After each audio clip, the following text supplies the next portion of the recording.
Olá pessoal, vamos dar início à nossa aula 5 do curso de Vetores e Geometria Analítica. Na aula anterior, a gente falou sobre o produto escalar, a gente utilizou ele para poder calcular ângulos, a gente viu que a partir do produto escalar a gente consegue calcular a norma de vetores e a partir dele também a gente calculou a projeção de vetores. Então a gente calculou a projeção de um vetor V num vetor U. Mas, basicamente, tudo que a gente fez na prática, utilizando o cálculo do produto escalar, a gente precisava de uma base ortonormal, que também foi definida na aula anterior. Então, uma base ortonormal é basicamente uma base onde todos os vetores são unitários e cujo ângulo entre esses vetores que compõem a base são todos ângulos de 90 graus, ou seja, a gente tem uma base de vetores unitários e ortogonais entre si, tá bom? Mas uma coisa que a gente não viu na última aula é se essas bases existem, e de fato elas existem. A gente vai começar a nossa aula de hoje vendo o processo de ortonormalização de Gram-Schmidt. O que a gente vai fazer então? Então, dada uma base E, dada uma base E, formada pelos vetores E1, E2 e E3, vamos construir uma base B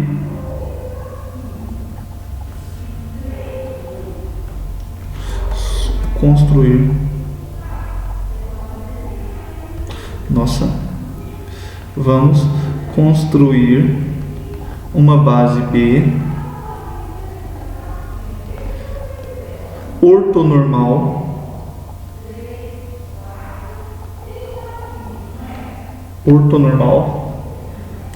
a partir de E.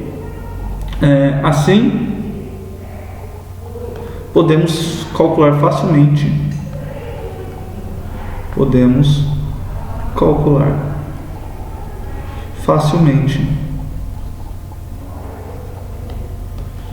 o produto escalar.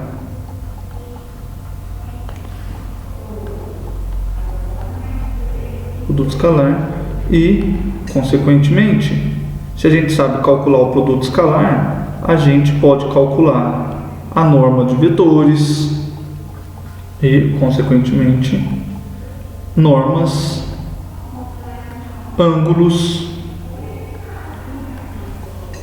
e projeções, porque todas essas coisas dependem do produto escalar. Tá bom? Então a gente vai começar a nossa aula de hoje construindo uma base ortonormal a partir de uma base E dada. A base E é uma base qualquer, ou seja, a única informação que a gente tem dela é que os vetores E1, E2 e E3 são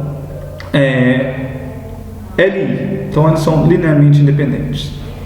Então como que a gente faz isso? Para isso, tome o vetor I como sendo o versor de E1.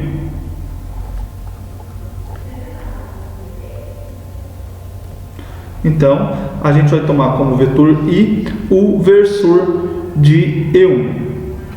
A gente pode fazer isso porque, como I é uma base, a gente tem que o vetor E1 é não nulo. Logo, se ele é não nulo, a gente consegue tomar o versor dele. Ou seja,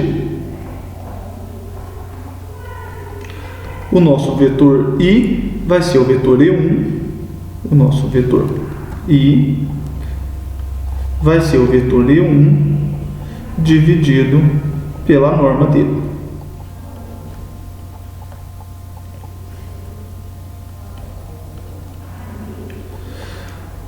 Seja agora, pessoal, tome agora o vetor Q2 da seguinte maneira: a gente vai tomar o vetor E2 menos a projeção do vetor E2 na direção de I. Tá bom? Então a gente vai tomar o Q2 dessa maneira. Beleza? Como a projeção, logo, a gente tem o seguinte: a Q2 ele é igual a E2 menos quem é a projeção de E2 sobre o vetor I. A gente viu na última aula que essa projeção é basicamente E2, produto escalar com I, e esse cara aqui, que vai ser um número vezes o vetor I. Tá bom? Como E é uma base, então a gente sabe que se E é uma base, os vetores E1, E2 e E3 são LI. Logo, E1 e E2 são LI. Mas I, ele é paralelo a E1. Então, a gente tem que o vetor I e o vetor E2 são paralelos.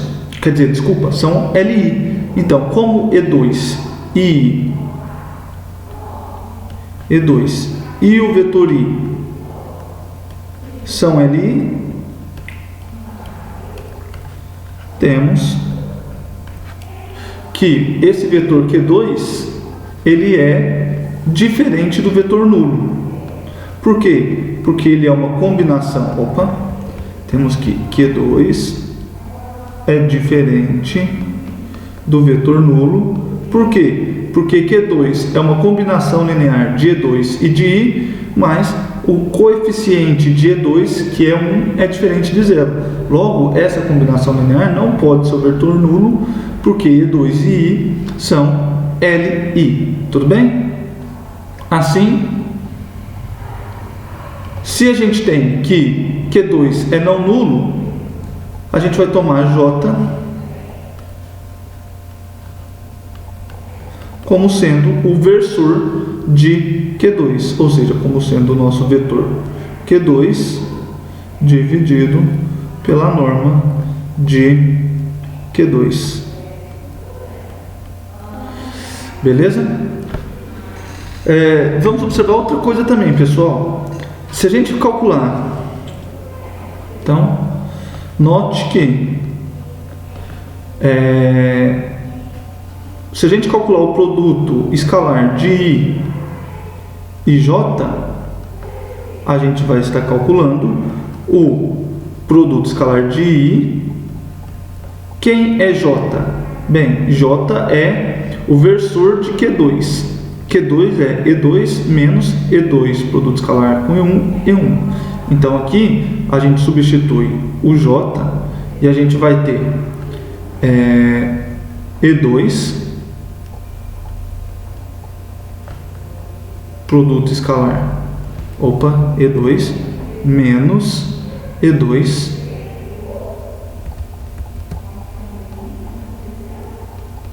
produto escalar com I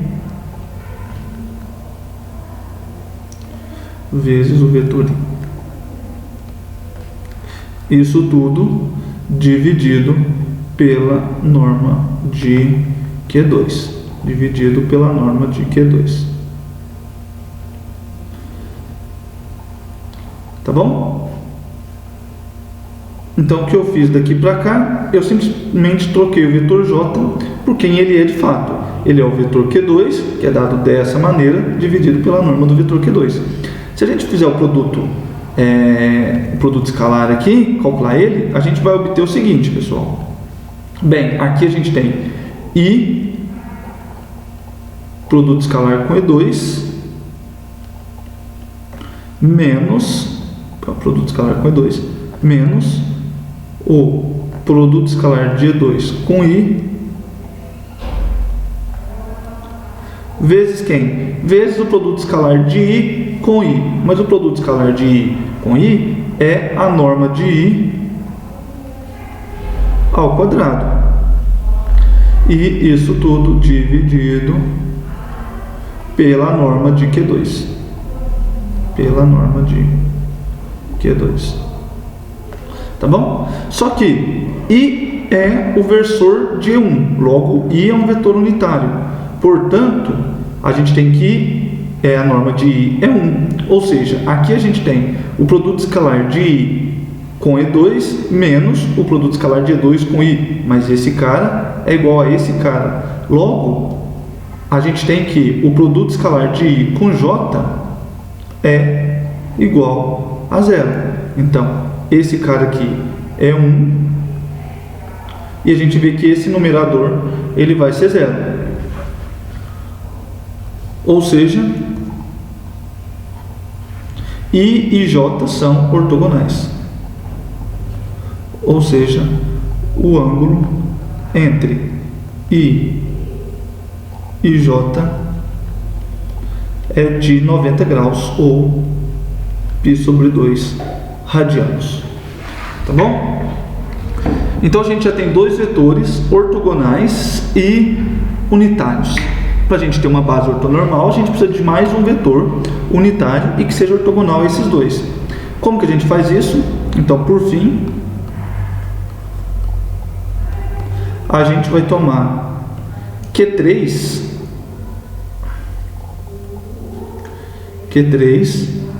como sendo o vetor E3 da nossa base E menos a projeção de E3 em I menos a projeção de E3 em J. Tudo bem? Então, novamente,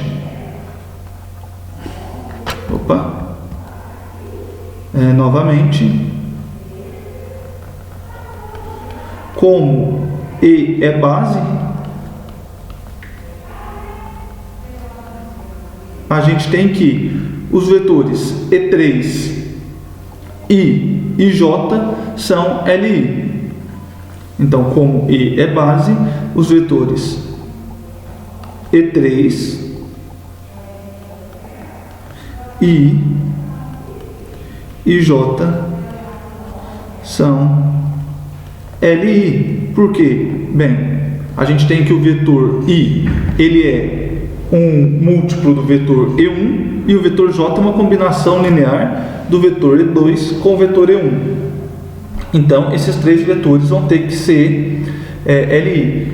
Ah, professor, não entendi essa ideia sua. Como eu faço para mostrar isso? Bem, escreva esses três vetores em coordenadas com relação à base E.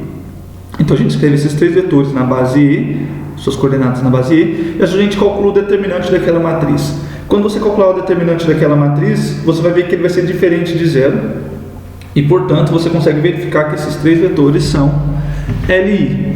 E o que isso implica para a gente? Bem, se os três vetores são LI, a gente conclui que Q3 não é o vetor nulo. Assim, o nosso vetor Q3, que é dado por E3 menos E3 produto interno com I vezes o vetor I menos E3 produto interno com J vezes o vetor J é não nulo. Por quê? Porque ele é uma combinação linear dos vetores E3, I e J, mas o coeficiente de E3 é diferente de zero.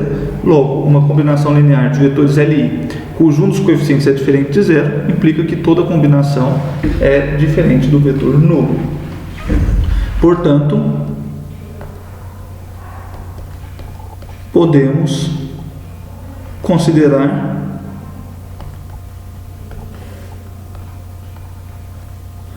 então, como Q3 é não nulo, fica bem definido o versor de Q3, que a gente vai chamar de K. Então, K é o versor do vetor Q3.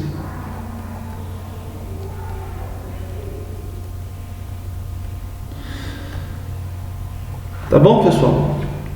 E o que a gente sabe sobre o K? Bem, o K ele é um vetor unitário. Além disso, o K ele é ortogonal a I e J. Então, temos que K é ortogonal aos vetores I e J. Por quê? Bem, basta a gente fazer, para mostrar que eles são ortogonais, basta a gente calcular o produto escalar entre eles e verificar que esse produto escalar ele é igual a zero. Então é isso que a gente vai fazer. Vamos calcular o produto escalar de I com K, mas então a gente vai ter o produto escalar de I. Quem é K? K é o vetor Q3 normalizado, ou seja, o versor do vetor Q3. Mas o vetor Q3 é dado por essa expressão aqui. Então, a gente vai calcular esse produto escalar.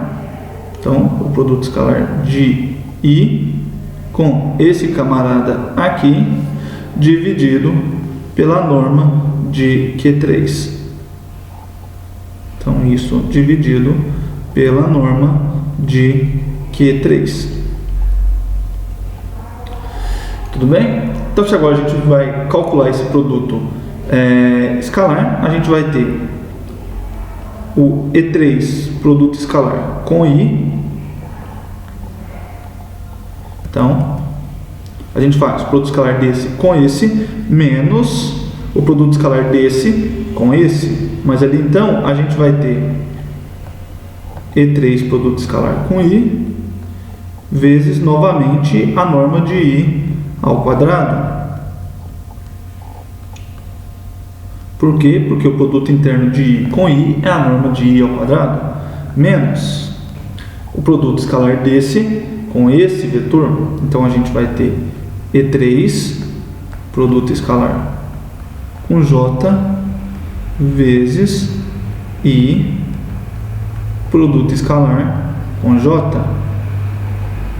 Isso tudo dividido pela norma de Q3. Mas o que a gente sabe? Bem, novamente a gente sabe que a norma de I é 1. E a gente já viu que I e J são ortogonais. Logo, o produto escalar de I e J é 0. Assim, a gente vai obter E3, produto escalar com I,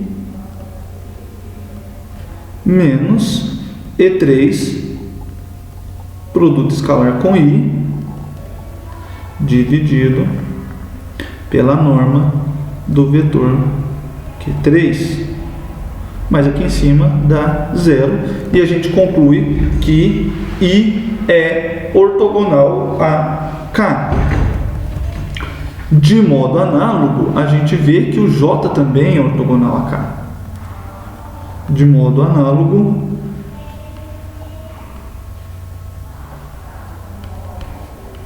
vemos que J é ortogonal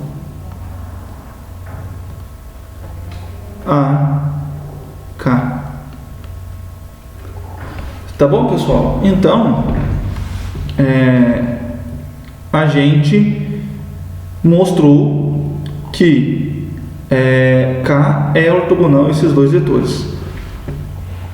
Portanto, o que a gente tem? A gente tem que a base B, formada pelos vetores I, J e K, esse cara aqui é uma base ortonormal. Por que, pessoal? Bem, ele é uma base ortonormal. A gente mostrou que os vetores têm todos norma 1, eles são versores. I é versor de E1, J é versor de Q2, K é versor de Q3, e a gente mostrou que eles são todos ortogonais. Mas então, se a gente tem três vetores unitários e ortogonais, a gente tem uma base ortonormal. Tá bom, pessoal? Esse processo,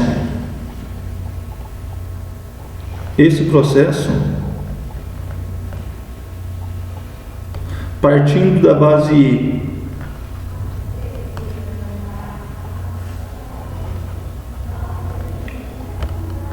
e obtendo a base B,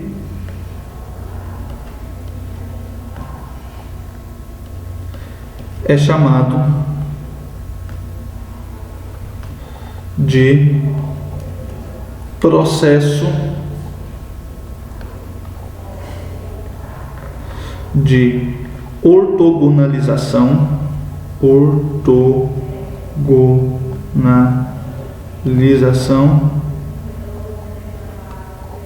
de Gram-Schmidt, tá bom? Então esse aqui é o processo de ortogonalização de Gram-Schmidt.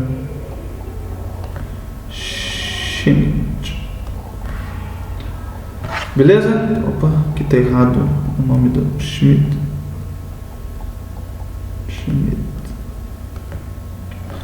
Beleza, pessoal? O processo de ortogonalização de Gram-Schmidt ele é extremamente importante, por quê? Porque ele nos permite calcular uma base ortonormal a partir de uma base qualquer. E para que serve uma base ortonormal? Uma base ortonormal serve para a gente calcular facilmente o produto escalar entre dois vetores. Assim, se a gente sabe calcular facilmente o produto escalar de dois vetores, a gente consegue calcular a norma desses vetores, a gente consegue calcular o ângulo entre vetores e a gente sabe calcular a projeção de um vetor em outro vetor. Tá bom, pessoal? Então, a partir desse método, a gente consegue obter bases ortonormais. Vejam que ele é uma receitazinha. Então, se você tem a base E1, E2, E3, é fácil você calcular o I. O I vai ser E1 menos E1. Então, esse vetor aqui você acha facinho. O vetor J você consegue fácil também, porque o Q2, desculpa, é fácil de calcular e o J nada mais é do que o versor de Q2. Então, se você sabe quem é o vetor Q2, você sabe calcular o versor dele. E por último, o vetor K, ele é o versor de Q3. Mas se você conhece E3, I e J, E3 a gente conhece, foi dado na base, I e J a gente já calculou, então fica fácil calcular o vetor Q3. Então, se a gente sabe quem é Q3, calcular K então é mais fácil ainda, basta dividir pela norma. Então esse, pessoal, é o processo de ortogonalização de Gram-Schmidt. E com sabendo dele, a gente meio que encerra a matéria da última aula, onde a gente estudou o produto escalar e as bases ortonormais. Agora a gente tem um processo, um método prático para se calcular bases ortonormais. Tá bom? Mudando um pouco de assunto, mas não completamente, a gente vai começar a falar sobre a orientação de V3. Então, o nosso assunto agora vai ser a orientação de V3. Tá bom? O que é a orientação de V3? Bem, V3 é o conjunto dos vetores. Aqui dentro a gente tem as bases, que são conjuntos de 3 vetores LI. Uma orientação é basicamente uma classificação de bases. Então, a partir dessa classificação, a gente vai conseguir dizer se uma base ela é positiva ou negativa. Tudo bem? Então, isso é o que a gente vai chamar de orientação de V3. Então, é um método para a gente dizer se uma base ela é positiva ou se ela é negativa. Como que a gente vai fazer isso? Então, V3, como eu falei, é o conjunto dos vetores. Vamos tomar duas bases. Então, sejam E e F, bases de V3.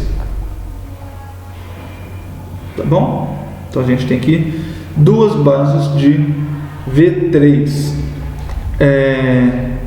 A gente diz que E é equivalente a F, dizemos que E é equivalente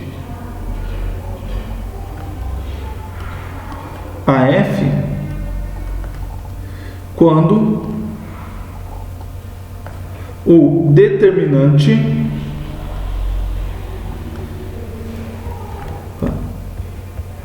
quando o determinante da matriz mudança de base de E para F é positivo. Então, quando esse determinante é positivo, a gente diz que E é equivalente a F e denotamos por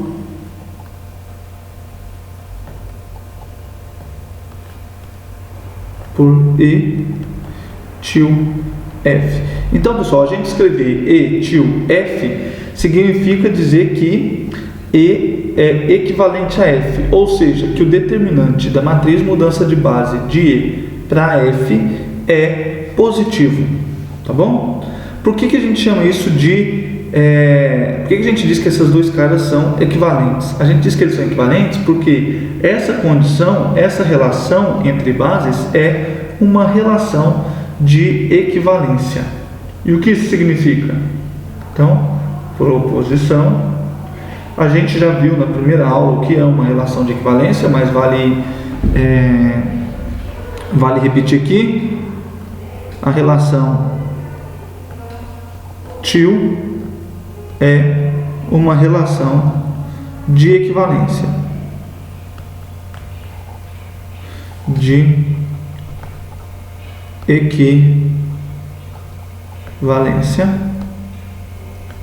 Ou seja, o que isso significa? Significa que, dadas bases E, F e G de V3,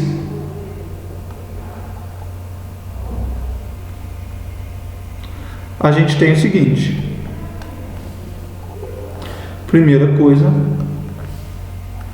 E está relacionado com E, ou seja, uma base E é sempre equivalente a ela mesma. Além disso, se a base E é equivalente a F, então a base F ela é equivalente a E. E por último, talvez o mais interessante, o item mais interessante dessa proposição é que diz para a gente que se a base E é equivalente a F e a base F é equivalente a G, então a base E é equivalente a G. Tá bom? Então, essas três condições serem satisfeitas dizem para a gente que til é uma relação de equivalência. Tá bom? Vamos provar que, de fato, isso acontece. Então, demonstração.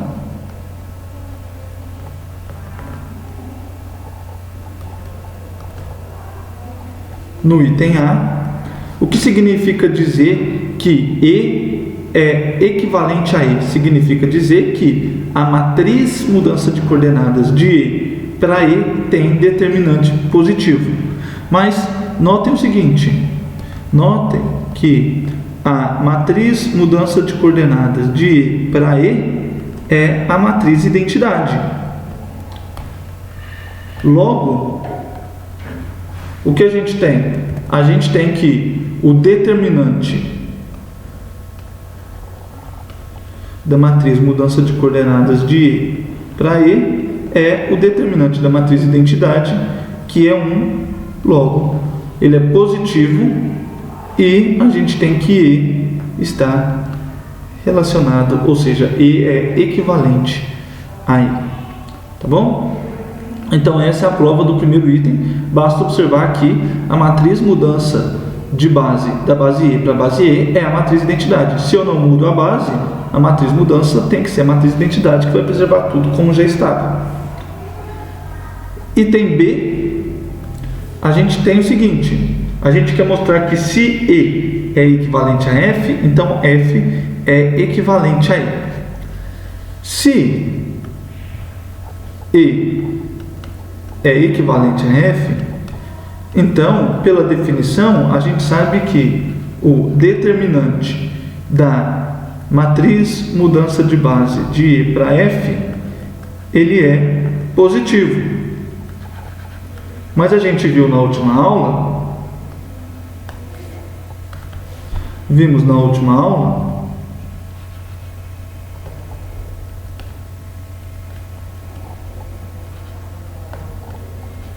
que a matriz mudança de coordenadas da base F para a base E é igual à inversa da matriz mudança de base da base E para a base F. O que isso significa para a gente? Bem, se a matriz MFE é a inversa da matriz MEF, a gente tem que o determinante da matriz MFE ele é igual a 1 dividido pelo determinante da matriz MEF. Então, se você tem matrizes inversas, o determinante de uma é 1 dividido pelo determinante da outra.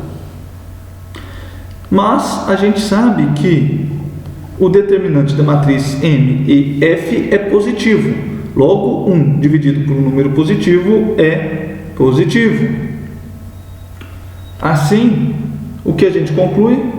Bem, se o determinante da matriz MFE é positivo, a gente tem que F estar relacionado com E. Aqui vale observar o seguinte, pessoal. Dizer que E está relacionado com F significa dizer que a matriz MEF tem determinante positivo. Então, o primeiro cara do símbolo está aqui. Então, aqui só para mostrar que o primeiro cara do nosso símbolo é a primeira aqui de cima, e o segundo cara do símbolo é o segundo subíndice aqui, tá bom? Então vamos deixar isso bem gravado.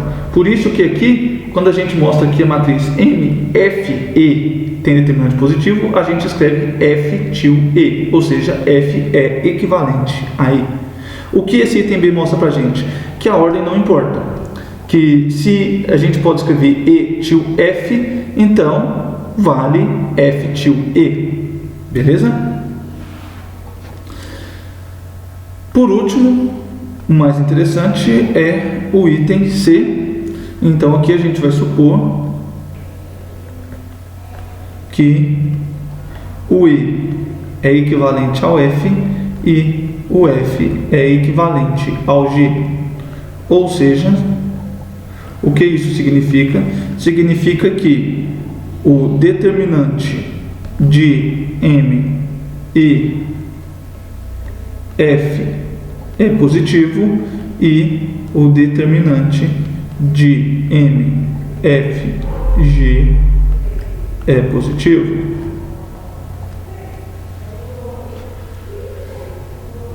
E aqui então, para mostrar, a gente quer mostrar que E está relacionado, que E é equivalente a G. Ou seja, a gente precisa provar que o determinante da matriz M, E, G é positivo. Para isso, basta a gente observar o seguinte. A gente viu também na última aula que a matriz M, E, G é igual à matriz M, E, F vezes a matriz M, F, G. Ou seja, o determinante da matriz M, E, G é igual ao determinante da matriz M, E, F vezes o determinante da matriz M, F, G. Esse cara é maior do que zero, esse cara é maior do que zero, o produto de dois caras positivos é um número positivo. Logo, a gente tem que E está relacionado com G, ou seja, a base E é equivalente à base G. E com isso, a gente conclui a nossa prova. Tá bom? Então a gente tem uma relação de equivalência. Uma relação de equivalência vai dar para a gente o que a gente chama de classes de equivalências. Então, a classe de equivalência de uma base E, de equivalência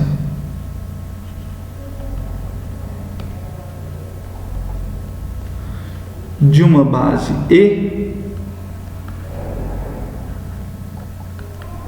a gente vai denotar essa classe de equivalência por E barra.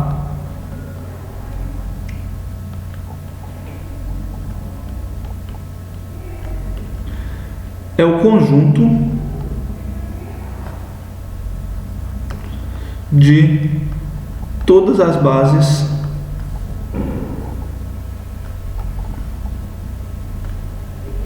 equivalentes à base E. Em outras palavras, pessoal,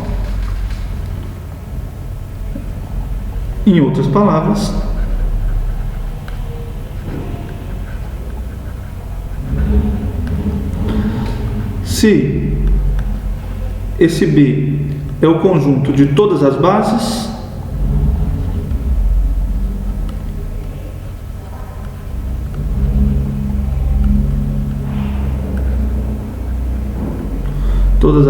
de V3, então a gente tem que o conjunto E barra vai ser um subconjunto de B formado pelas bases equivalentes a E, ou seja, E barra é o conjunto de todas as bases equivalentes à base E, tá bom? Esse cara, ele é igual, o que significa dizer que as bases são equivalentes, então ele é o conjunto de todas as bases cujo determinante da matriz mudança de base é positivo. Beleza? Então essa aqui é a classe de equivalência. A gente vai mostrar que B tem apenas duas classes de equivalência. Então vamos mostrar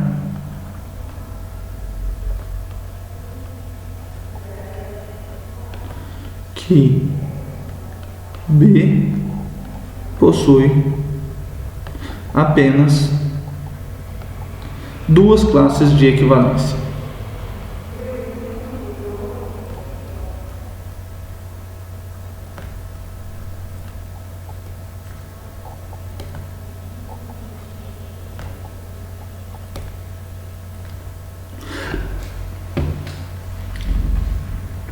Como que a gente vai fazer isso, pessoal? Bem, a gente vai fazer isso da seguinte maneira. Para isso,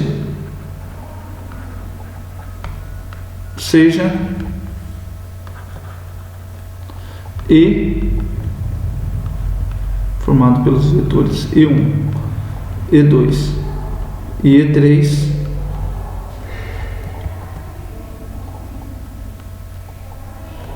uma base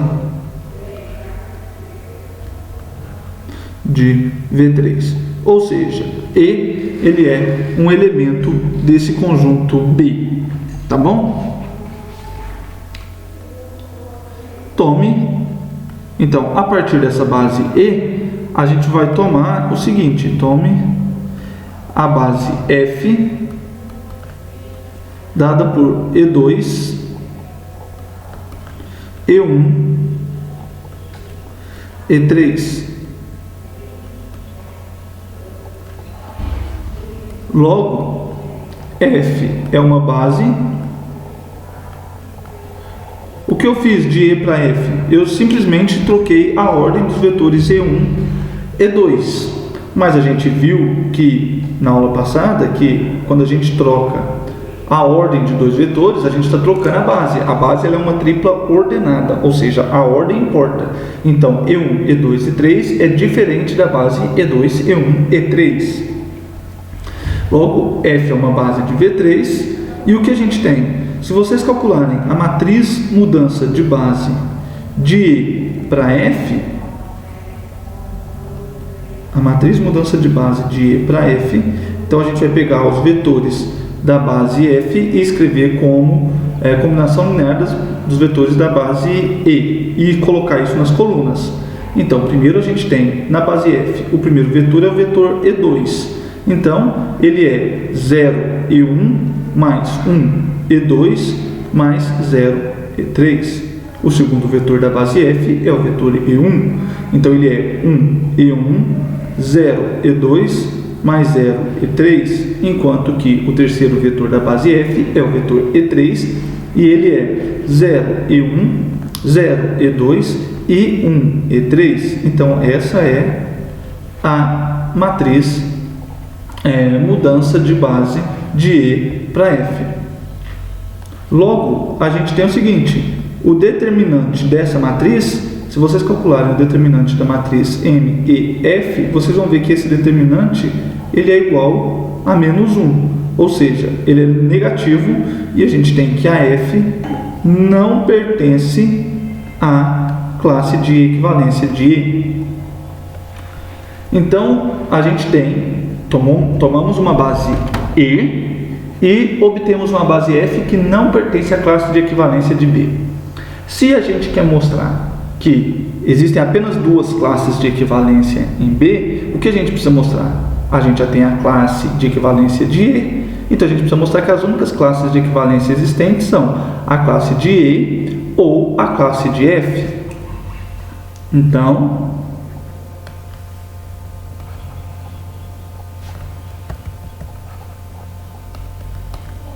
vamos mostrar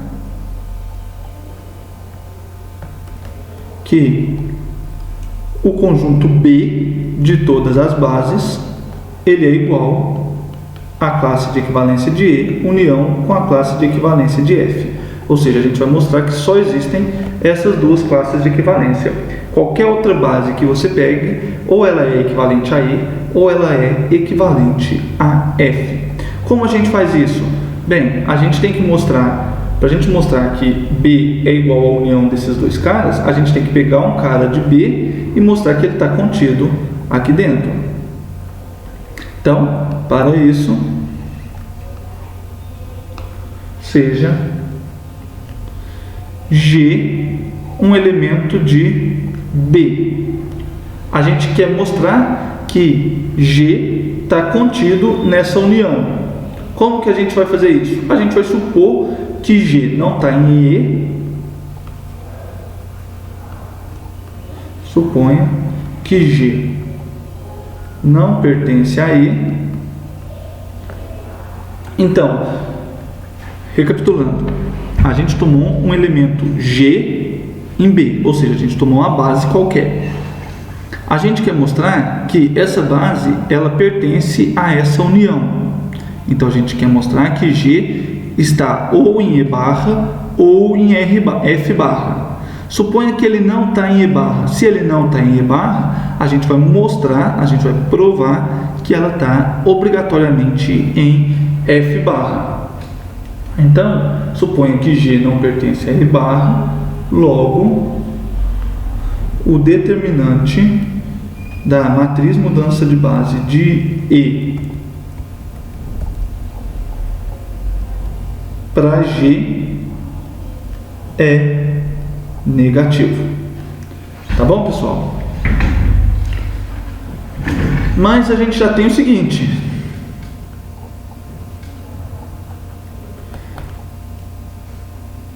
o que a gente sabe, pessoal? A gente sabe que a matriz mudança de base de F para G ela é igual à matriz mudança de base de F para E vezes a matriz mudança de base de E para G. Isso mostra para a gente que o determinante da matriz M de F G ele é igual ao determinante da matriz M de F E vezes o determinante da matriz M de EG.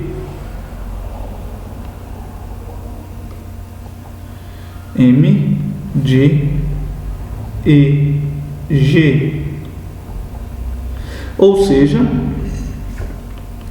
o determinante da matriz f de g, ele é igual o determinante da matriz EG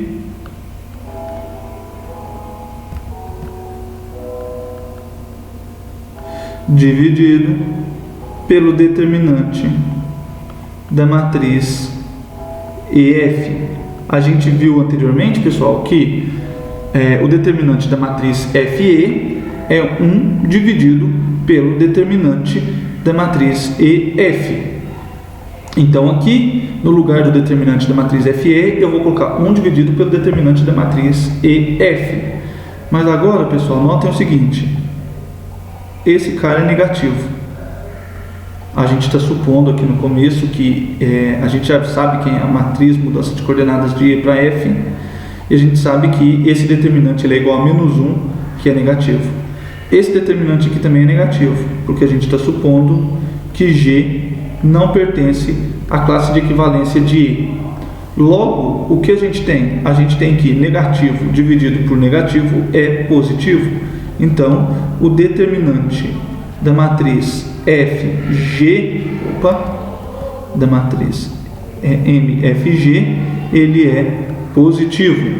E isso implica para a gente que F está equivalente à base G, ou seja, G pertence à classe de equivalência de F, ou seja, G pertence a E união com F. Tá bom, pessoal?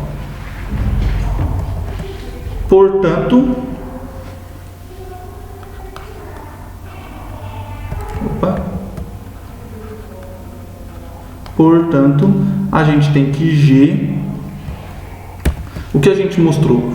Dado um elemento de B, a gente mostrou que esse elemento pertence à união de E com F, de E barra com F barra.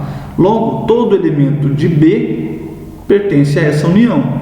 Logo, B está contido na união de E com F. E barra com F barra. A gente já sabe que E barra ele está contido em B e F barra também está contido em B, porque B é o conjunto de todas as bases, E é um subconjunto, F é outro subconjunto. Assim, se os dois estão contidos ali, a gente tem que a união deles também está contida em B. Ou seja, o que a gente tem, pessoal? A gente tem que B está contido na união de E barra com F barra. E a gente sabe que E barra união com F barra está contido em B. Então, a gente tem que concluir que B, se a gente tem que o conjunto A está contido no conjunto B e o conjunto B está contido no conjunto A, então esses dois conjuntos são iguais. No nosso caso, o conjunto B vai ser igual à união de E barra com F barra. Beleza, pessoal? E aí a gente mostra que existem apenas duas classes de equivalência: a classe do E e a classe do F. Além disso,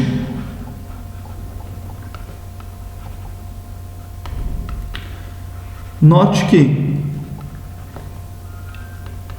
essas duas classes elas são disjuntas, ou seja, não tem nenhuma base que pertença à classe de equivalência de E e à classe de equivalência de F. Por quê? Porque se uma base G pertence a E barra, então a gente tem que o determinante da matriz M de G é positivo, G pertence à classe de equivalência de E, então essas duas bases elas são equivalentes, então a matriz mudança de coordenadas possui determinante positivo. Mas a gente sabe que a matriz mudança de coordenada de E para F possui determinante negativo. Então a gente tem que o determinante da matriz EG vezes o determinante da matriz da matriz mudança de base de para F, esse cara é negativo, porque esse é positivo, esse é negativo, positivo vezes negativo é negativo. Então, pessoal, quem é esse cara aqui? Então vamos mudar aqui.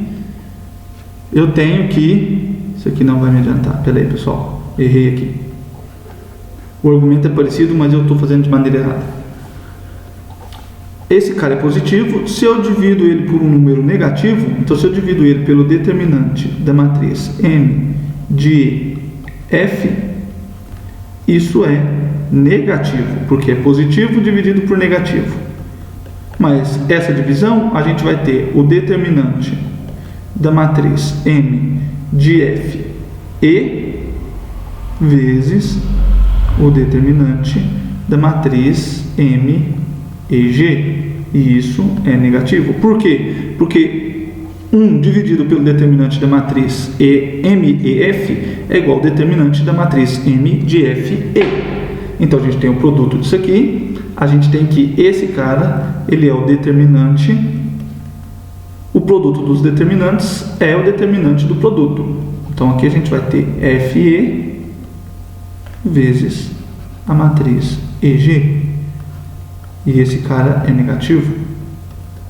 Logo, o determinante. A gente viu na última aula que esse produto é a matriz M de FG. Ou seja, a gente conclui que o determinante da matriz M de FG é negativo. Portanto, F, ou melhor, G, não pertence à classe de equivalência de F, porque o determinante da matriz M de FG, ele é negativo. Tá bom, pessoal? Então, aqui fica provado que as duas são disjuntas. Se você pegar um cara que está em um, ele não pode estar no outro conjunto. Se ele está na classe de equivalência de E, ele não pode pertencer à classe de equivalência de F. Beleza? Então, a gente tem que ver que B, ou melhor, desculpa, a gente tem que B possui apenas duas classes de equivalência, ou seja, o conjunto de todas as bases se divide em duas classes de equivalência. Cada uma dessas classes de equivalência é o que a gente chama de orientação de V3. Então, cada classe de equivalência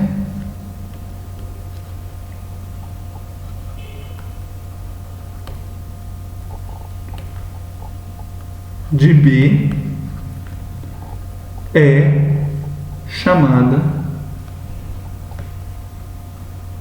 de orientação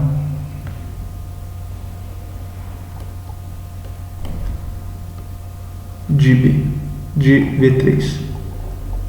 Tá bom? Então a gente tem duas orientações para V3. Existem duas classes de equivalência. Cada classe de equivalência é uma orientação de V3. Então a gente tem duas orientações para V3. Uma vez que a gente escolhe e fixa uma orientação, uma vez que escolhemos e fixamos uma orientação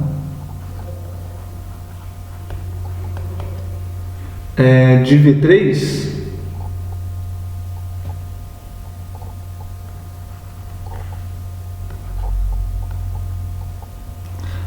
então se a gente escolheu uma orientação e fixou ela, a gente vai dizer que V3 está orientada.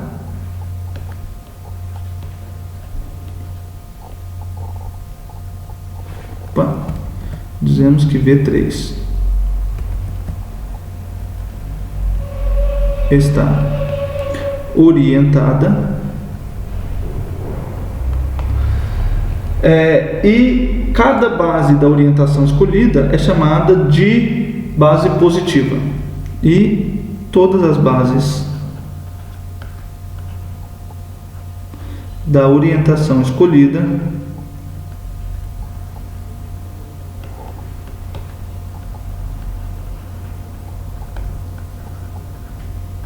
são chamadas de bases positivas.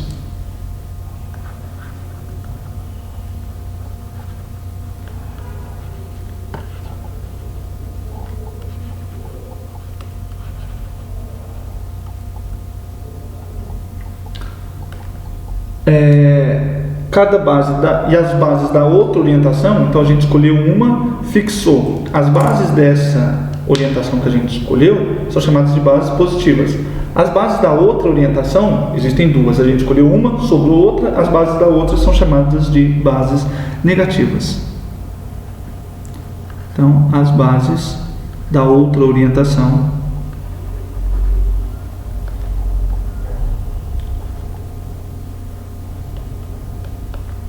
são chamadas de bases negativas.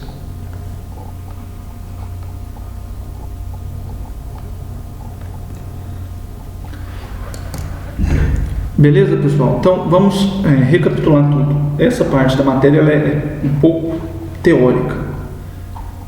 O que a gente tem? Bem, a gente já viu que é uma base. Uma base de V3 é um conjunto de 3 vetores L e I. A gente viu que, dadas duas bases, a gente pode mudar de uma base para outra. A gente faz essa mudança utilizando a matriz mudança de bases. A matriz mudanças de bases é uma matriz 3x3. Beleza? Então, a gente pode calcular o determinante dela. A gente sabe que esse determinante ele é sempre diferente de zero. Por quê? Porque como os vetores da base são LI, quando a gente calcula esse determinante, eles têm que ser diferentes de zero. Caso contrário, a gente teria um conjunto de 3 vetores LD.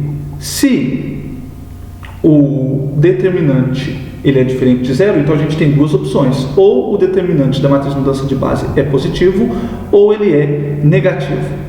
Então, dadas duas bases, a gente vai dizer que elas são equivalentes se o determinante da matriz mudança de bases ele é positivo. Se por acaso ele é negativo, então as bases não são equivalentes. Dada uma base E, o conjunto de todas as bases equivalentes a E é chamado de classe de equivalência da base E. Então, uma classe de equivalência é um conjunto de bases, de modo que, dadas duas bases da mesma classe de equivalência, a matriz mudança de base de uma para outra vai ser sempre positivo, tá bom? A gente mostrou que em B, que no conjunto de todas as bases, existem apenas duas classes de equivalências. Então, a gente, dada uma base, a gente tem apenas duas classes de equivalência e ela com certeza vai pertencer a uma dessas classes. Então, se ela estiver na classe de equivalência de E barra, a gente tem que a matriz mudança de coordenada da base G com E barra é positiva. E isso vale também para qualquer outra base que pertence à classe de equivalência de E barra. Então, a gente tem apenas duas classes de equivalência. Essas classes de equivalência vão ser chamadas de orientação de V3. Então, o que é uma orientação de V3? É uma classe de equivalência, ou seja, é um conjunto de bases cuja matriz mudança de coordenada de uma para outra possui determinante positivo. A gente tem duas classes de equivalência, então a gente tem duas orientações para V3. Quando você escolhe uma orientação, fala assim, não, eu escolho essa aqui, eu quero usar essa orientação de V3, a gente diz que o conjunto dos vetores ele está orientado. Então, V3 estar orientado significa que você escolheu uma classe de equivalência ou uma orientação que você prefere. As bases dessa classe de equivalência que você escolheu, dessa orientação que você escolheu, elas são chamadas de bases positivas, enquanto que as bases da outra classe de equivalência, ou seja, as bases da outra orientação, são chamadas de bases negativas. Tá bom?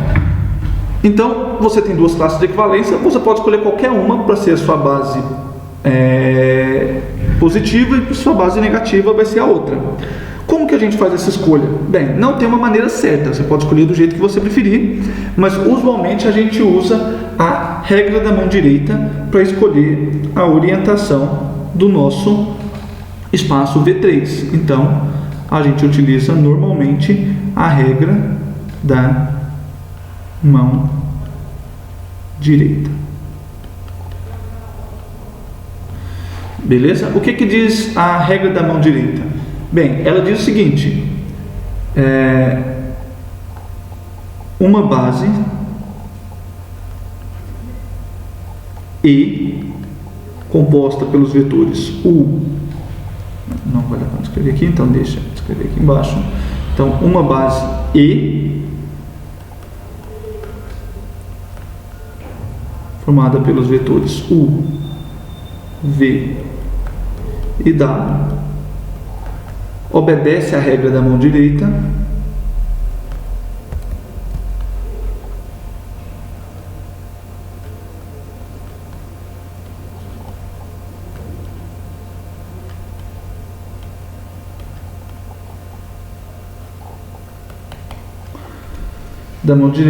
se a gente pode representar os vetores U, V e W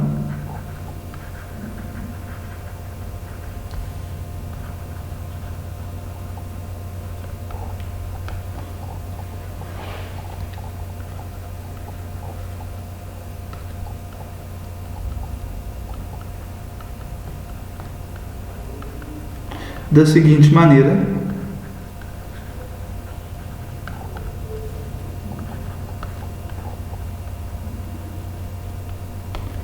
Então, pessoal, a gente vai dizer que uma base ela obedece à regra da mão direita se a gente pode escrever os vetores dessa base, ou melhor, se a gente pode representar os vetores dessa base da seguinte maneira: dada a nossa mão direita, daí o nome, regra da mão direita, a gente vai colocar o vetor U, ou seja, o primeiro vetor da base, como sendo o indicador. O segundo vetor da base, o vetor V, vai ser o nosso dedo médio. E o terceiro vetor da base, o vetor W, vai ser o nosso polegar. Se a gente puder fazer essa representação, a gente diz que a base E satisfaz a regra da mão direita. Apenas uma classe de equivalência satisfaz essa regra. A outra classe de equivalência não satisfaz a regra da mão direita. E a gente vai orientar V3.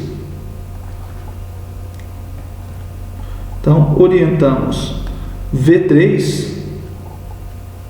com a classe de equivalência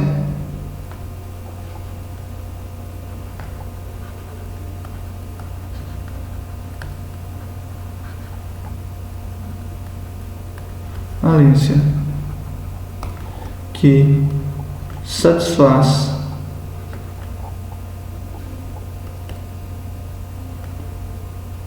a regra da mão direita.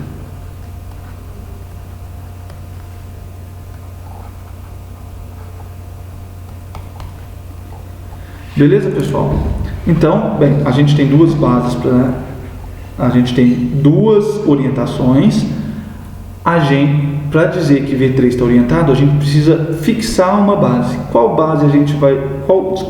Para dizer que V3 está orientado, a gente precisa fixar uma orientação. Ou seja, a gente precisa escolher um conjunto de bases que vão ser as nossas preferidas, que a gente vai utilizar mais. Qual conjunto de bases a gente escolhe? Sendo que a gente tem duas classes de equivalência, ou seja, a gente tem duas orientações. A gente vai escolher como preferida aquelas que satisfazem a regra da mão direita, tá bom? Então, se uma base satisfaz a regra da mão direita, ela é uma base positiva. Se ela não satisfaz a regra da mão direita, ela é uma base negativa.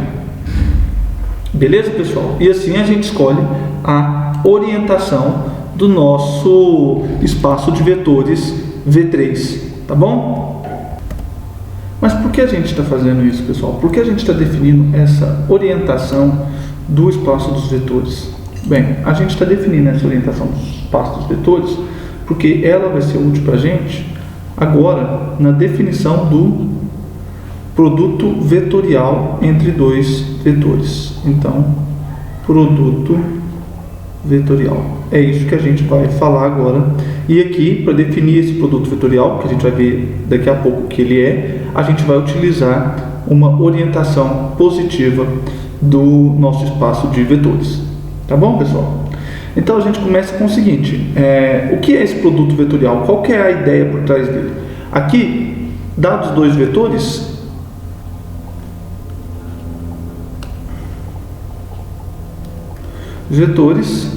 U e V,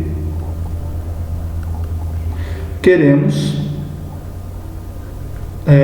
obter um vetor ortogonal a U e a V. Como é que a gente faz isso?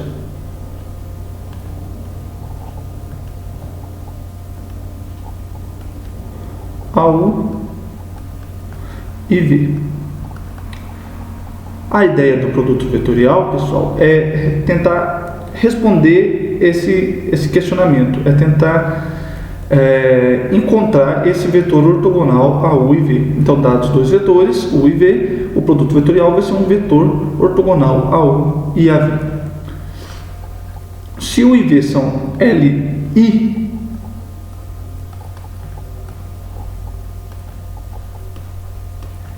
então existe uma única direção ortogonal a U e V.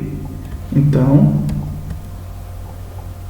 existe uma única direção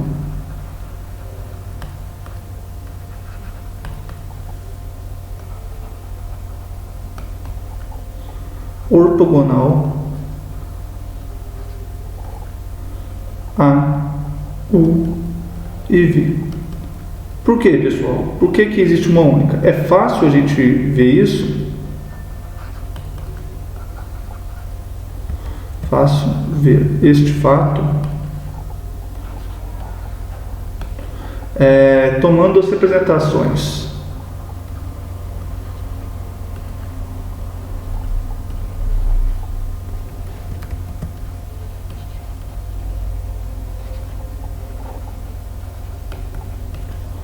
U igual a OA e V igual a OB.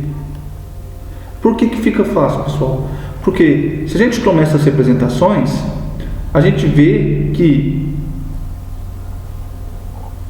assim existe uma única reta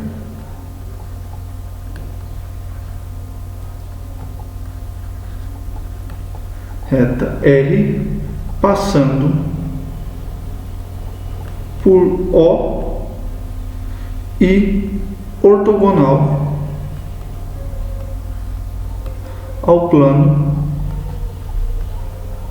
OAB.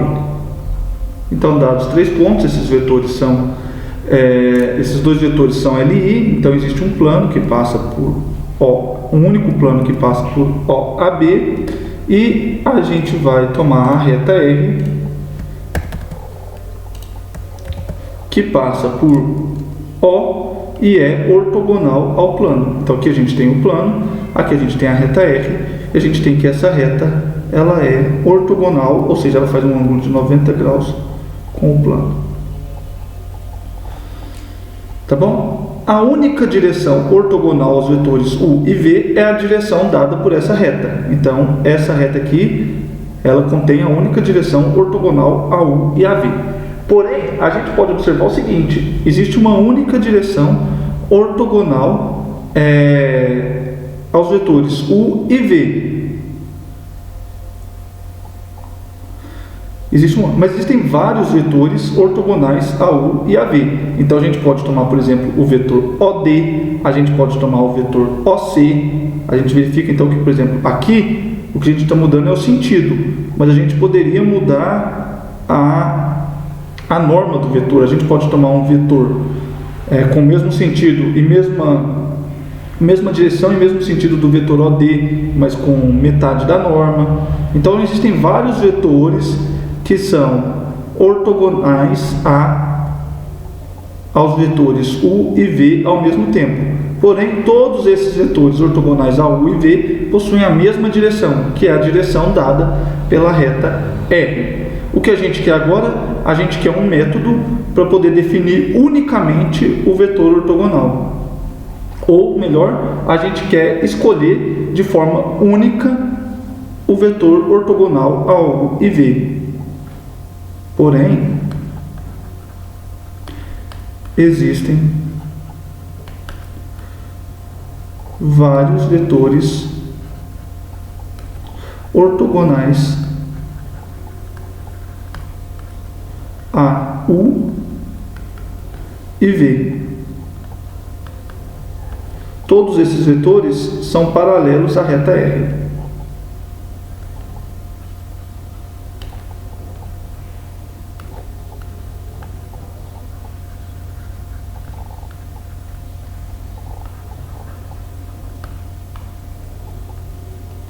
A gente quer uma maneira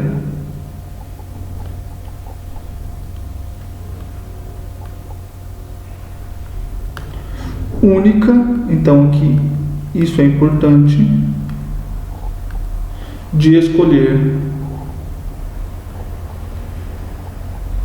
um vetor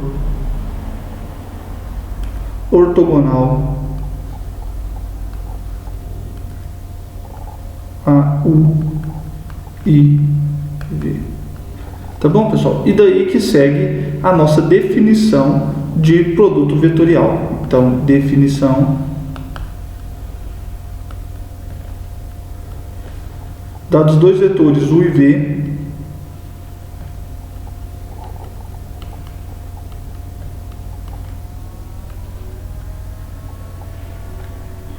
definimos o produto vetorial de U e V, que vai ser denotado por U, esse símbolo aqui V. Em alguns lugares, pessoal, o produto vetorial ele é denotado pelo x da multiplicação. Então, em alguns lugares, o produto vetorial é denotado por UXV. Mas aqui a gente vai utilizar a mesma notação do nosso livro, que é essa daqui. Tá bom? Então, esse símbolo aqui, ele representa o produto vetorial de U e V como sendo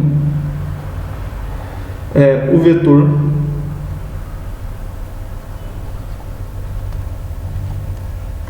Como é que a gente define então o produto vetorial? Bem, a gente define ele primeiramente se U e V são LD,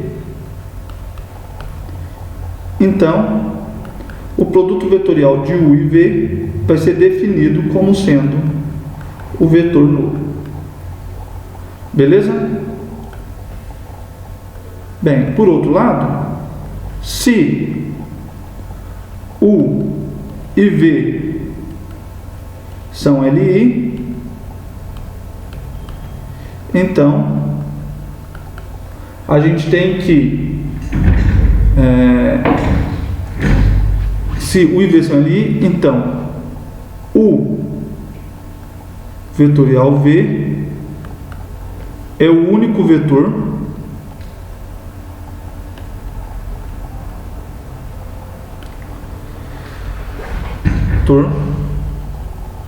tal que, bem pessoal, se U e V são LI, a gente viu que existe uma única direção ortogonal a U e V. Então, a direção desse vetor, ela tem que ser ortogonal a U e V. Então,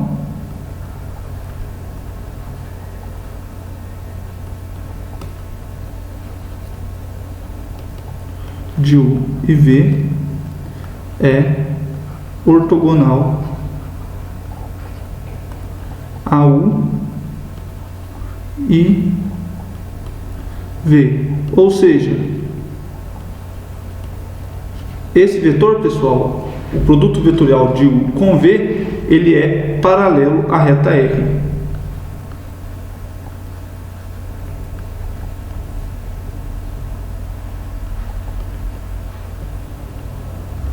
Beleza?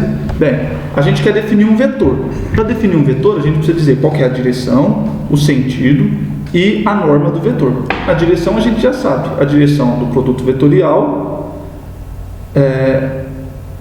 Opa, aqui está escrito errado. A direção de U vetorial V é ortogonal a U e V, ou seja, é paralela à reta R. Agora a gente precisa dizer quem vai ser o sentido desse vetor. Então, o sentido de U e V é dado pelo seguinte: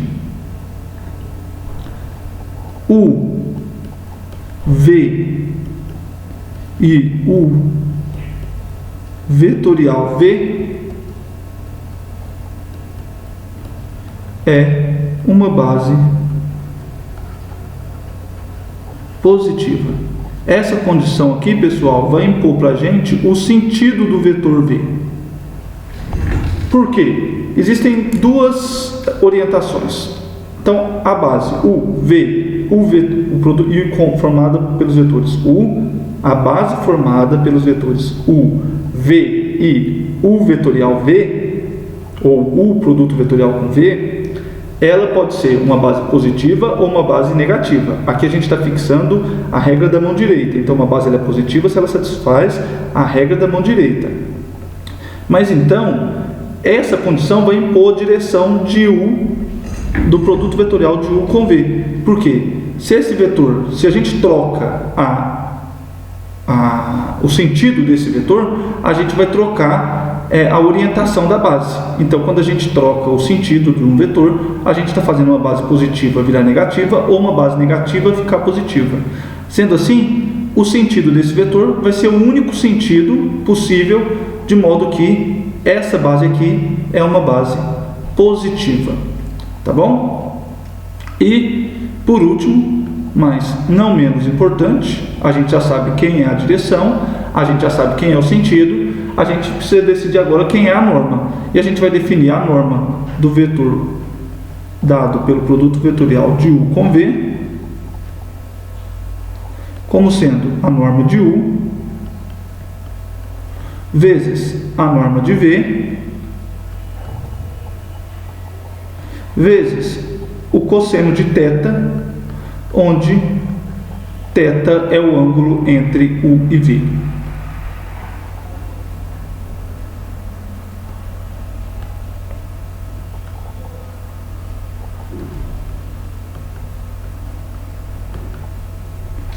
Tá bom, pessoal? Então, o produto vetorial de dois vetores é o vetor U vetorial V, e esse vetor ele vai ser o vetor nulo quando os vetores U e V são LD, mas se os vetores U e V são LI, então o produto vetorial de U com V é o único vetor que possui a mesma direção da reta R, que a gente mostrou anteriormente, ou seja, ele é ortogonal a U e ortogonal a V. Ele possui o sentido desse vetor, ele vai ser o único sentido possível para que a base U, V, U vetorial V seja uma base positiva. Lembrando que bases positivas são as que satisfazem a regra da mão direita, e a norma desse vetor vai ser igual à norma do vetor U vezes a norma do vetor V vezes o seno do ângulo entre U e V.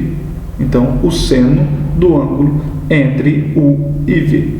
Beleza, pessoal? Então, essa aqui é a definição do produto vetorial. A partir dessa definição, a gente observa o seguinte: observações. Primeira observação: o produto vetorial entre dois vetores, ele é o vetor nulo se e somente se U e V são LI. Por quê? LD. Então, o produto vetorial entre dois vetores é o vetor nulo somente se os vetores U e V são LD. Bem, se os vetores são LD, então, por definição, já é igual ao vetor nulo. O que a gente precisa mostrar? A gente precisa mostrar que esses dois vetores são LI, então o produto vetorial deles nunca vai ser o vetor nulo. Mas, de fato, por que nunca vai ser o vetor nulo? Porque a norma desse vetor, ele é a norma do vetor U vezes a norma do vetor V vezes o seno do ângulo entre eles. Como os vetores são LI, a gente tem que nenhum deles é o vetor nulo, nem U, nem V. Logo, a norma de U e a norma de V são ambos maiores que zero. E, como esses vetores eles não são LD, eles são vetores LI, a gente tem que o ângulo entre eles não é nem zero, nem π. Por quê? Porque se fosse zero ou π, significa que os vetores eles têm a mesma direção, o que não é o caso. Logo, como o seno é maior que zero e menor que π, como o ângulo é maior que zero e menor que π, o seno desse ângulo ele é obviamente diferente de zero. Logo, a gente tem que a norma do vetor, do produto vetorial, nunca é zero, porque norma de U é diferente de zero, norma de V é diferente de zero e o seno de θ ele é diferente de zero. Então, a única maneira do produto vetorial de dois vetores ser o vetor nulo é se algum desses vetores, a única maneira do produto vetorial de dois vetores ser o vetor nulo é se os vetores U e V em questão são LD. Tá bom, pessoal? Primeira observação. Então, produto vetorial é nulo, significa que os vetores são LD. Segunda observação.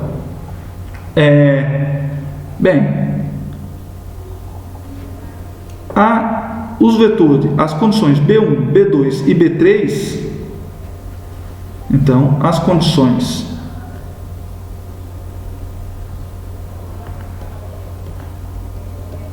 B1, B2 e B3 definem um único vetor.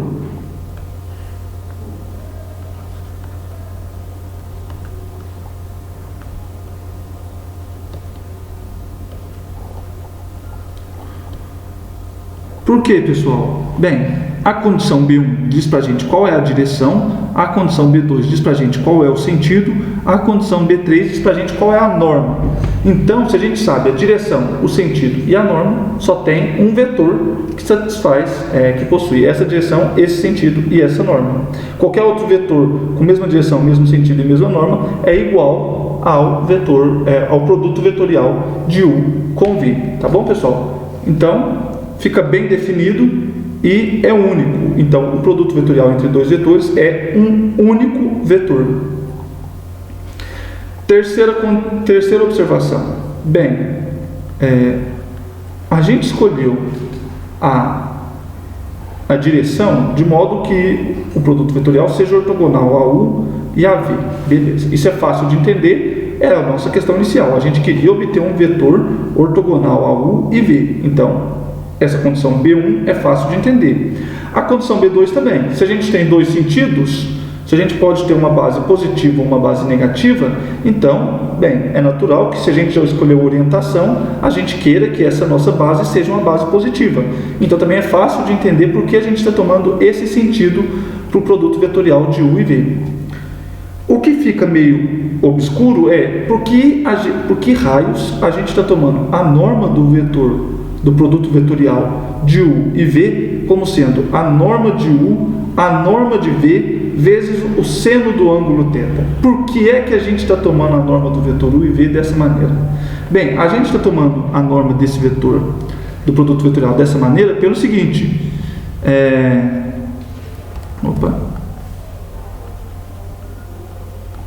Note que esse cara, a norma do produto vetorial é igual à área do paralelogramo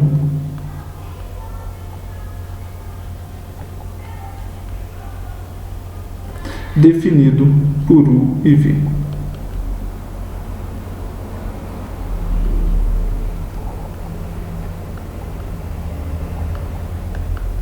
Por quê, pessoal? Bem, vamos pensar o seguinte.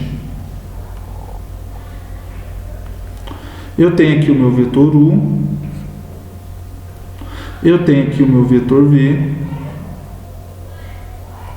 tá bom? Então aqui eu tenho o meu vetor V, aqui eu tenho o meu vetor U, eu vou tomar meu vetor U como sendo o vetor OA, o meu vetor V como sendo o vetor OB. Quem é o paralelogramo definido por U e V? É esse paralelogramo aqui. Tá?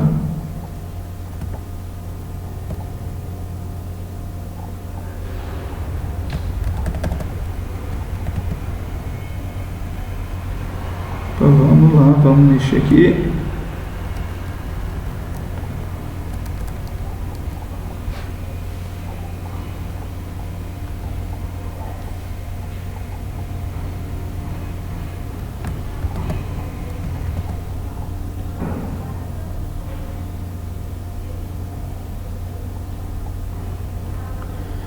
Então, pessoal, a gente tem esse paralelogramo aqui definido pelos vetores U e V, tá bom? A área desse paralelogramo é igual à norma do produto vetorial de U com V. Por quê? Bem, a área do paralelogramo, a gente sabe, é a base vezes a altura. Então, a área do paralelogramo é a base vezes a altura.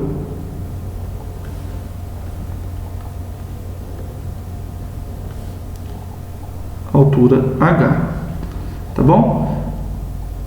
Aqui a gente tem um ângulo θ. Então, de fato,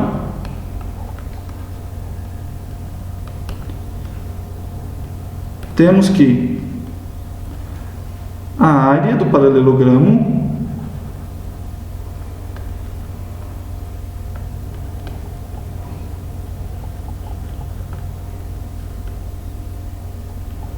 é igual a base vezes a altura. Quem é a base? A base é o tamanho do segmento OA. Bem, o tamanho do segmento OA é a norma do vetor U. Quem é a altura? A altura é H. Então a gente tem a norma de U vezes H. Mas quem é H? Bem, se vocês se lembram da trigonometria, a gente tem que o ângulo entre U e V é θ. Então, o seno de θ é igual ao cateto oposto dividido pela hipotenusa. A hipotenusa é o lado OB, ou seja, a hipotenusa mede norma de V. Logo, a gente tem que H é igual ao seno de θ vezes a norma de V. Isso aqui lá da trigonometria. Então, pessoal, a altura do nosso triângulo, do nosso quadrilátero, paralelogramo, desculpa, ela é seno de θ vezes norma de V. Então, aqui a gente tem norma de U vezes a altura, que é a norma de V, vezes o seno de θ. E esse cara aqui é exatamente a norma do vetor, do produto vetorial de U com V. Tá bom, pessoal? Então, por isso que a gente define essa norma para o produto vetorial de U com V. A gente define essa norma para que a norma do vetor seja exatamente igual à área desse paralelogramo. Vocês vão utilizar bastante esse fato, por exemplo, no curso de cálculo 3, quando vocês tiverem que calcular integrais sobre superfícies. Esse fato vai aparecer bastante. Então, a área do paralelogramo definido pelos vetores U e V é a norma do produto vetorial de U com V. Tá bom? E uma última observação é a seguinte, e essa aqui eu gostaria de deixar bem claro, que é o produto vetorial de dois vetores é um vetor. Então, o produto vetorial é um vetor. O produto escalar de U e V, que a gente já definiu na aula passada, esse cara é um número, ou seja, é um escalar. Então, daí os nomes, e não vamos confundir isso jamais. O produto vetorial de U e V é um vetor. O produto escalar de U e V é um escalar. Tá bom, galera? Isso também tem que ficar gravado na memória de vocês. Tá tudo muito bom, tá tudo muito certo. A gente definiu o produto vetorial, a gente já sabe algumas informações sobre ele, mas a gente não sabe ainda calcular esse cara, porque, bem, essa definição aqui, ela é teórica, ela tá certa, a gente sabe que ela define um vetor, a gente está dizendo qual é a direção, qual é o sentido e qual é a norma, mas ela está longe de ser algo fácil de se usar. Então a gente nunca vai conseguir calcular o produto vetorial de U com V utilizando essa definição. Então, por isso, a gente vai ter a seguinte proposição, que vai dar para a gente um método prático e muito útil para se calcular o produto vetorial entre dois vetores. Então, proposição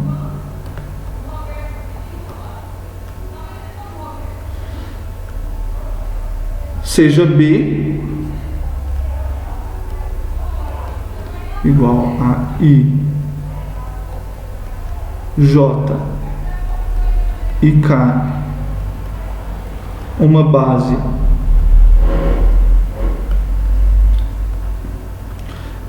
ortonormal positiva,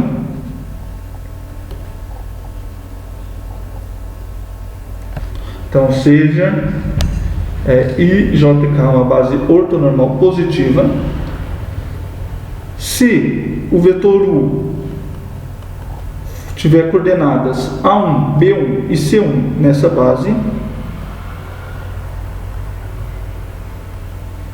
base B, então dada uma base ortonormal positiva, se o vetor U tem coordenadas A1, B1 e C1 nessa base, e o vetor V possui coordenadas A2, B2 e C2 nessa base,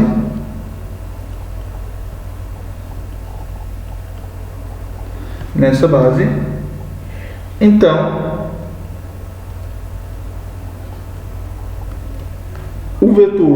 o produto vetorial de U e V é o vetor dado pelo seguinte determinante.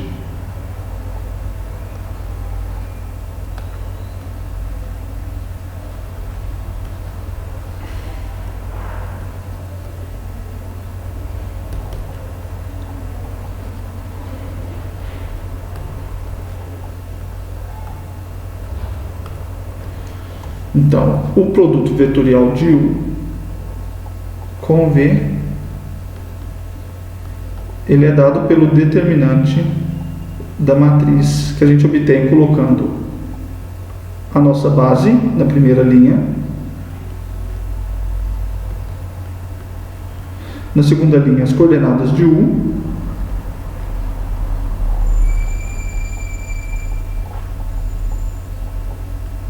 e na terceira linha as coordenadas de V. Tá bom? Então, base, coordenadas, coordenadas de U, e aqui as coordenadas de V. Então, o determinante dessa matriz dá para a gente o produto vetorial, ou seja,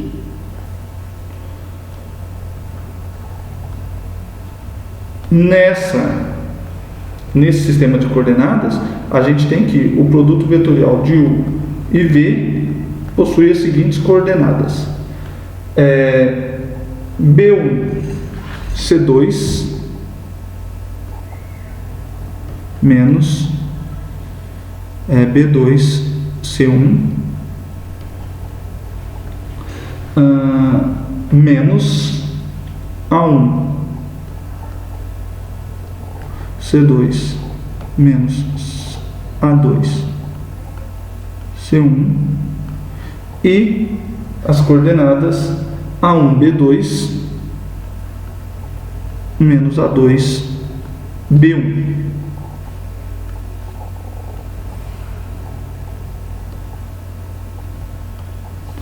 Menos A2, B1. Então, essas aqui são as coordenadas do produto vetorial numa base B ortonormal positiva, tá bom? Então, como que eu acho essas coordenadas? Bem, eu faço esse produto, calculo o determinante dessa matriz aqui. A gente vai ver isso na prática, nos exemplos daqui a pouquinho, tá bom? Então, vamos continuar aqui. Bem, isso é uma proposição, a gente precisa demonstrar essa proposição. Então, demonstração.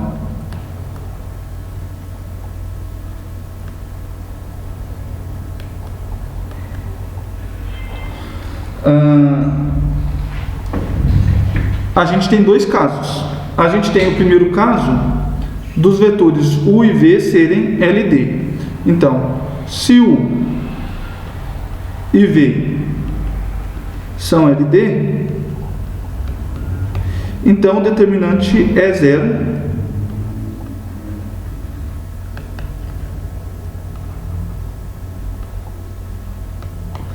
É o vetor nulo. Isso é fácil de ver, pessoal, porque vocês lembram, na aula 3, eu mostrei para vocês que uma maneira da gente verificar se vetores eram LD era calculando o determinante de uma matriz parecida com essa e o determinante tinha que ser zero. Então, nesse caso, se U e V já são LD, então o determinante dessa matriz vai ter que ser zero pelos mesmos argumentos que a gente deu lá na aula 3. Então, aqui eu peço que vocês voltem na aula 3 e olhem lá como foi feito naquele caso, tá bom? Mas o argumento é parecido, não dá muito trabalho. A parte trabalhosa é no caso B, onde U e V são LI. Bem, se U e V são LI, o que a gente precisa verificar? A gente precisa verificar o seguinte: primeira coisa, a gente precisa verificar que o produto vetorial de o produto vetorial de U e V, ele é ortogonal ao vetor U e é ortogonal ao vetor V.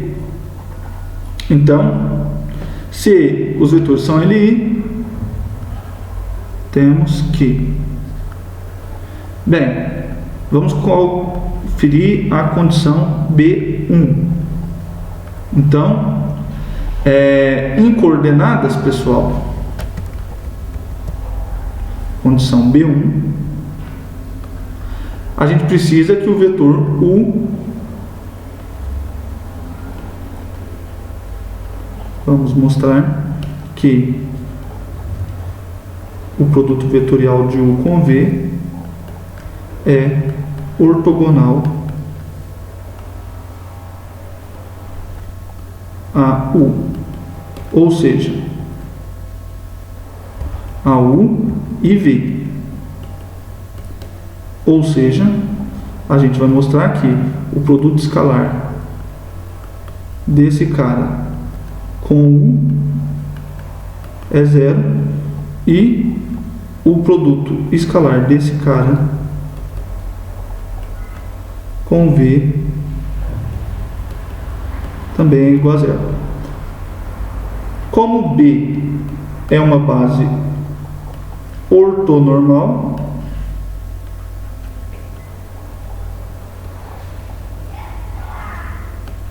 a gente tem que o produto vetorial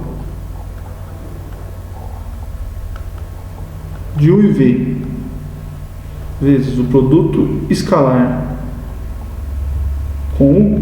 Bem, a gente tem as coordenadas do vetor U, são A1, B1, C1. A gente tem as coordenadas desse vetor. A gente quer mostrar que o produto vetorial é igual ao vetor com essas coordenadas. Então, se a gente tem as coordenadas e a gente tem uma base ortonormal, a gente sabe calcular o produto escalar. Ele vai ser igual a A1 vezes B1 C2 menos C2, menos C1 B2 menos B1 vezes A1 C2 menos A2 C1 mais C1 vezes A1 B2 menos A2 B1. Beleza, pessoal? Então, o que eu fiz? Eu tenho as coordenadas dos vetores, eu estou simplesmente calculando o produto escalar. Então, eu tenho A1, B1, C1, e eu tenho essas coordenadas. Então, a coordenada de um vezes a coordenada do outro, mais a segunda coordenada de um vezes a segunda coordenada do outro, mais a terceira coordenada de um vezes a terceira coordenada do outro. Se a gente faz essas contas, pessoal, e simplifica, é fácil ver que isso dá zero. Então, por exemplo, aqui você vai ter A1, B1, C2, mas aqui você tem menos A1, B1, C2. Então, cancela. Aqui você tem A1 menos A1, C1, B2. Mas aqui você tem mais A1, C1, B2. Então, quando você fizer essas distributivas, vocês vão ver que tudo vai cortando. De modo análogo,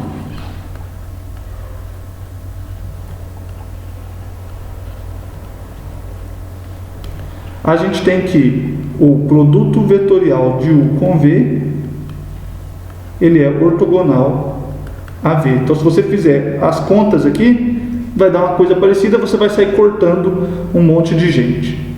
Tá bom? Então, quando vocês fazem a conta aqui, vai dar umas distributivas e vocês cancelam quase todo mundo.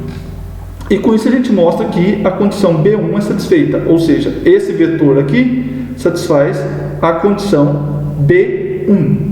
Agora a gente precisa mostrar que então agora a gente precisa mostrar a condição B2.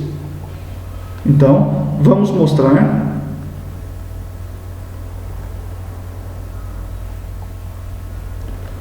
que a base U, V e o produto vetorial de U e V é uma base positiva.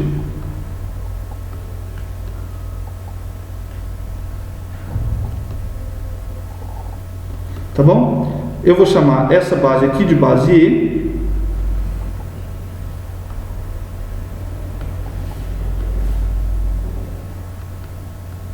Então, eu vou mostrar que essa base E é uma base positiva. A gente já sabe que B é uma base positiva.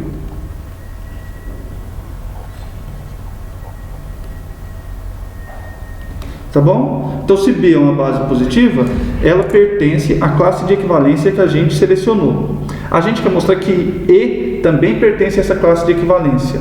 Como que a gente faz isso? A gente mostra que B e E são equivalentes. Ou seja, a gente quer mostrar, logo, queremos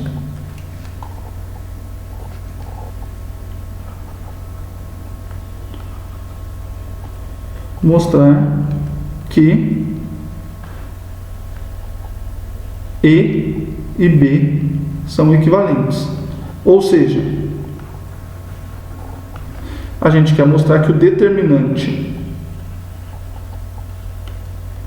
da matriz mudança de base de B para E é positivo. Tá bom? Então a gente vai mostrar que o determinante dessa matriz é positivo. Como a gente faz isso? Bem, primeiro vamos escrever essa matriz. Então, temos que quem é a matriz MBE? A gente vai escrever os vetores da base E na base B e colocar eles nas colunas. Então, o primeiro vetor da base E é o vetor U. O vetor U, ele é o vetor A1, B1, C1. Na base B, ele possui essas coordenadas. Então, nossa primeira coluna vai ser A1, B1, C1. A nossa segunda coluna vai ser A2, B2, C2, que são as coordenadas do vetor V na base B. E a nossa terceira coluna? A nossa terceira coluna são as coordenadas do produto vetorial de U com V na base B. E a gente quer mostrar que é esse cara aqui. Ou seja, na terceira coluna a gente vai colocar esse camarada. Então aqui na terceira coluna a gente vai colocar na terceira coluna a gente vai colocar B1C2 menos B2C1. Aqui a gente vai colocar menos A1C2 menos A2C1. E aqui a gente vai colocar A1B2 menos A2B1. Ou seja, pessoal, essa terceira coluna são as coordenadas do vetor do produto vetorial de U com V na base B. Então a terceira coluna são as coordenadas desse vetor. Tá bom? Logo a gente só precisa calcular o determinante dessa matriz. Então a gente tem uma matriz 3×3, não tem segredo nenhum. Assim, a gente vê que o determinante dessa matriz, se vocês fizerem as contas,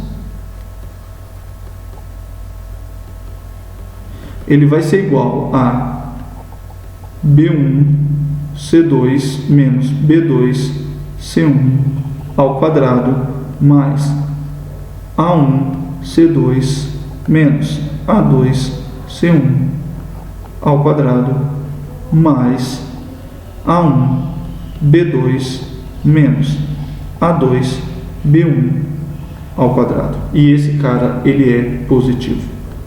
Logo, E é uma base positiva.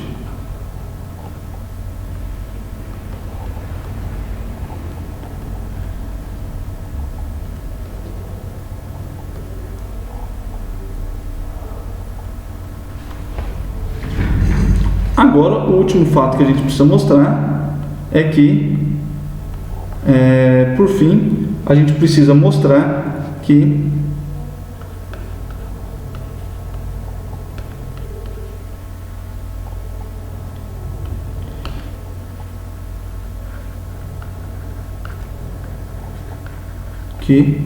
a norma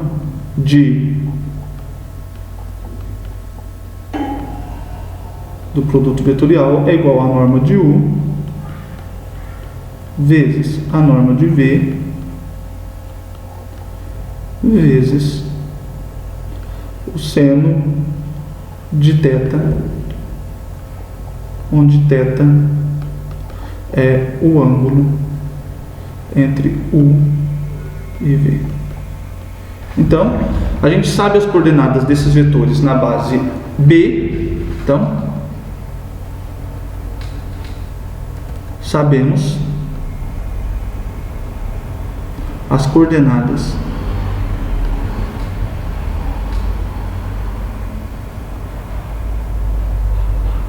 de U, V e U vetorial V na base B, que é ortonormal. Logo, as contas seguem da aula anterior. As contas são feitas como na aula anterior.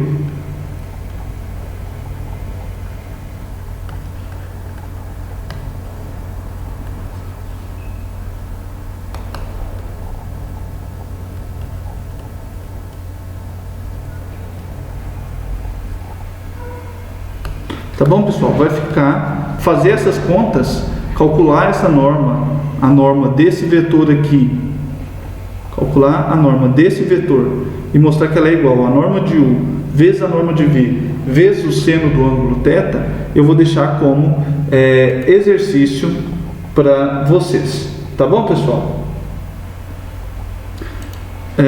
Isso aqui eu vou deixar como exercício. Tá?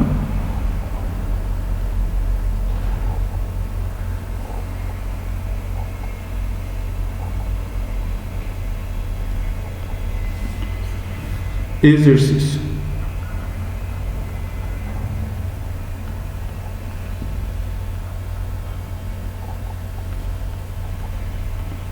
Beleza? Se alguém não conseguir fazer, eu vou resolver esse exercício na nossa próxima aula de dúvidas. Então, se alguém não conseguir fazer, não conseguir mostrar esse fato, eu vou fazer esse exercício na nossa próxima aula de dúvidas. Só vou dar uma dica. Bem, a gente precisa calcular o seno do ângulo θ. A gente não sabe quem é o seno de θ, mas a gente sabe quem é cosseno de θ. E a gente sabe que seno ao quadrado de θ é igual a 1 menos o cosseno ao quadrado de θ. Tá bom? Então, se a gente quer mostrar isso, basta a gente mostrar todos esses caras ao quadrado. E aí você pega esse seno ao quadrado e troca por 1 menos cosseno de θ ao quadrado. O cosseno de θ a gente calculou na aula anterior. Tá bom? Então fica como exercício para vocês mostrarem isso. Se alguém não conseguir mostrar, na próxima aula de dúvidas eu demonstro esse fato. Tá bom? Então, para quem não conseguir fazer, é só assistir, me procurar na nossa próxima aula de dúvidas na quinta-feira da semana que vem. Ok? Só para terminar a aula, antes da gente terminar, um exemplo. Então, um exemplo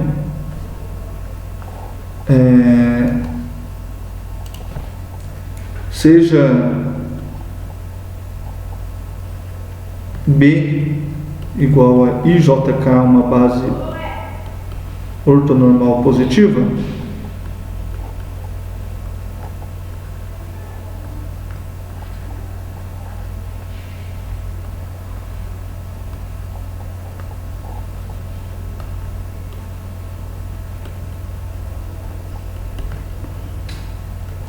Então vamos calcular o produto vetorial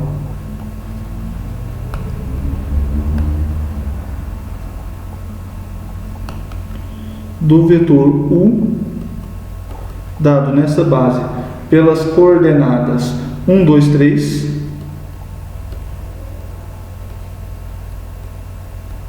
e o vetor V dado nessa base pelas coordenadas menos 1, 1 e 2. Menos 1, 1 e 2. Então, como que a gente faz para calcular? Então, a gente tem o seguinte. Aqui, pessoal, a gente pode fazer isso de duas maneiras. A primeira maneira é utilizando essa fórmula aqui.